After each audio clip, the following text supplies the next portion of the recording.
Nou, op 19 maart aanstaande in het stemhokje staan voor de gemeenteraadsverkiezingen is de keus groter dan ooit. Want nog nooit deden zoveel partijen mee aan de verkiezingen. En dat komt door de groei van het aantal lokale partijen. En dat komt dan weer met name door raadsleden die ruzie krijgen, zich afsplitsen van hun fractie en vervolgens zelf een nieuwe partij oprichten.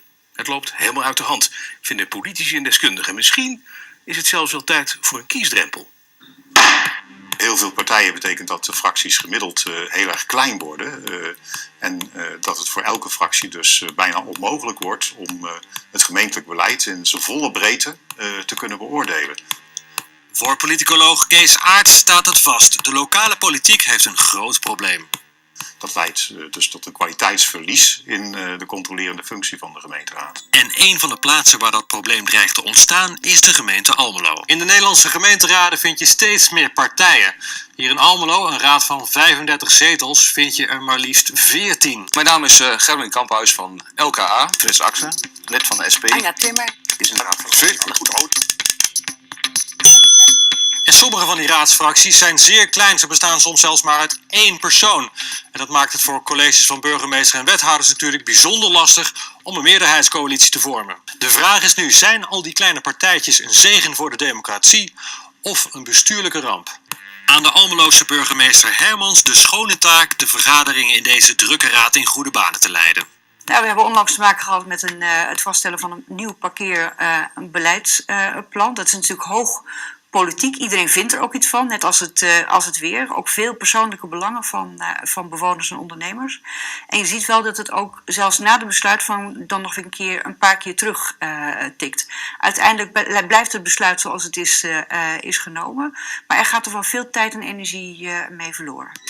Want 14 raadsfracties betekent 14 meningen, dus 14 keer spreektijd per vergadering. Zorg, werkgelegenheid en de binnenstad. Wij willen vooral de zwakken in de samenleving beschermen. Een financieel gezonde gemeente. Een goed ouderenbeleid, dat is heel belangrijk.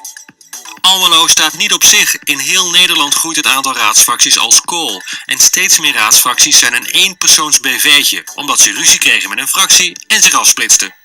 Via de partij Vrij Almelo in de gemeenteraad gekomen in 2010.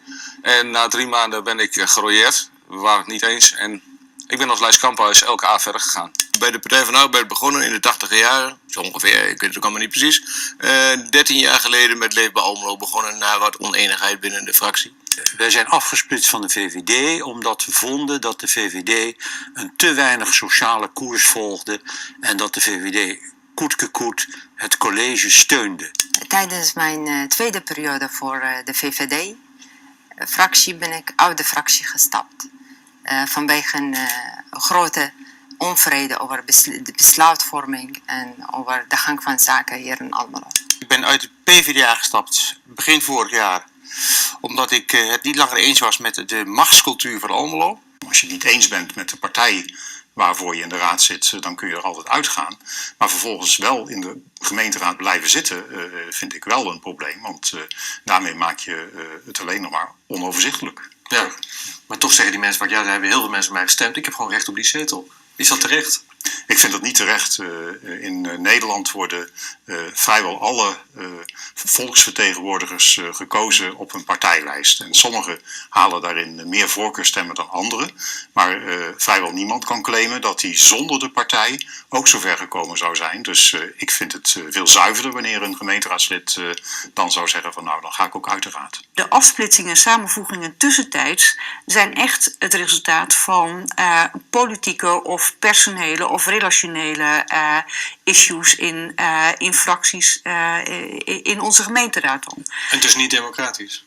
Nou ja, het is een ander soort proces. Dus ik heb daar zorgen over of de kiezer zich nog wel voldoende herkent in wie hem daar vertegenwoordigt. Jan Broertjes is burgemeester van het Drentse Bijlen en bestuurslid van het Genootschap van Burgemeesters. Hij ziet de versplintering in de gemeentepolitiek als een groot probleem. Als burgemeester ben je toch verantwoordelijk dat het in de gemeenteraad ordentelijk gaat. Dat je gedragen besluiten kan nemen.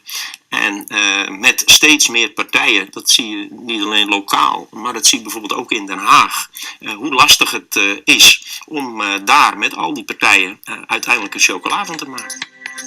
En dus moet er worden ingegrepen. Je kunt bijvoorbeeld de afsplitsers verbieden om een zetel te behouden. Ik zou eerder de oplossing vooraf ook willen hebben dat er mogelijk wat minder partijen via bijvoorbeeld de kiesdrempel in een gemeenteraad of kamer kunnen komen. Dat betekent dat een partij per se een minimaal percentage van de stemmen moet hebben om in de raad te komen. Het wordt vaak gezien als niet democratisch. In Duitsland moet je ook 5% hebben om in de Bondsdag te komen. Vinden we Duitsland niet democratisch? Ik geloof niet dat die opmerking terecht zou zijn. Broertjes heeft de discussie geopend, maar nog niet gewonnen. Voorlopig genieten de partijtjes in Almelo van een democratisch recht. Versnippering in de lokale politiek is een zegen voor raadsfracties. Want elke keer wordt weer een meerderheid gezocht. Dus daarin heb je als eenmansfractie veel meer zeggenschap. Ik denk dat het een feest van de democratie is. De versnippering in de plaatselijke democratie, dat is een gegeven. En dat is een uitvloeisel van het feit dat er te lang de machtscultuur heeft geheerst hier in Almelo. We zitten met 35 raadsleden en 14 partijen. Er doen er nu 16 mee aan de verkiezingen, dacht ik. En volgens mij is dat een zegen. De mensen hebben wat te kiezen. En ze bepalen zelf waar ze op stemmen. En als dat uiteindelijk tot 16 partijen in de raad leidt, is dat de volksvertegenwoordiging. En daar moet volgens mij niemand over zeiken, maar alleen maar heel erg blij mee zijn. Ja, het democratisch gehalte ligt dus wat onder druk in de gemeenteraden.